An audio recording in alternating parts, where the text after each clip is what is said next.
تلاوت قرآن مجید سے رغبت. ہمارے پاس ایک صاحب ہیں، رمضان میں تو ایک قرآن مجید روزانہ اور باقی سارا سال 10 سپارے روز پڑھتے ہیں، میرا ناغا،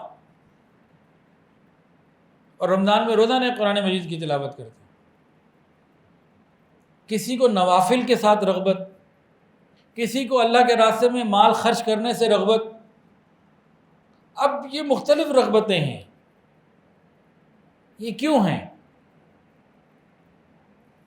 یہ اس وجہ سے ہیں کہ جو اللہ تعالیٰ کی طرف سے کسی کو کیفیات، انعامات، انوارات ملتے ہیں تو ان میں الگ الگ نوعیت کی وہ چیزیں ہوتی ہیں. تو کسی کا دل کدھر لگ گیا، کسی کا کدھر لگ گیا، کسی کا کدھر لگ گیا. یہ غلبے کے اعتبار سے ہے کہ کوئی ایک صفت کسی کے اندر زیادہ ہو، لیکن پوری شریعت پر عمل کرنا ہر ایک کے لیے ضروری. جیسے چاروں خلفائے راشدین کے حوالے سے کیا آتا ہے؟ حضرت ابوبکر صدیق رضی اللہ عنہ کے بارے میں آتا ہے کہ بڑے نرم دل تھے. تو کیا باقی کوئی سخت تھے؟ نہیں.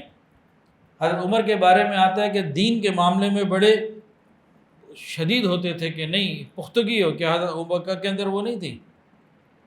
نعوذ باللہ ان کے اندر بھی تھی. حضرت عثمان غنی کے بارے میں آتا ہے حیا میں بہت بڑے ہوئے تھے. کیا نعوذ باللہ کسی کے اندر حیا کم تھی باقی؟ حضرت علی رضی اللہ تعالیٰ عنہ شجاعت میں بہت آگے تھے. کیا نعوذ باللہ باقی بزدل تھے؟ نا نا نا نا. کسی کسی صفت میں کسی کسی کو خاص خاص مقام مل گیا، لیکن باقی تمام چیزیں سب میں موجود تھیں.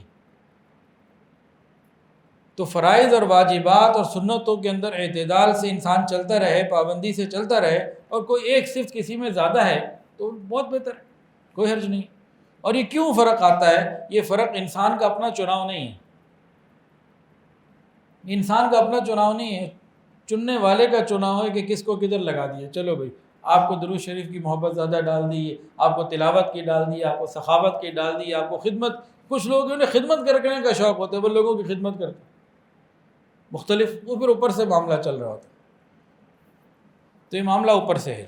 ویڈیو کے نیچے سبسکرائب کے بٹن پہ کلک کریں، بیل کے آئیکن پہ کلک کیجئے تاکہ ہر نئی ویڈیو کی نوٹیفیکیشن آپ کو مل جائے.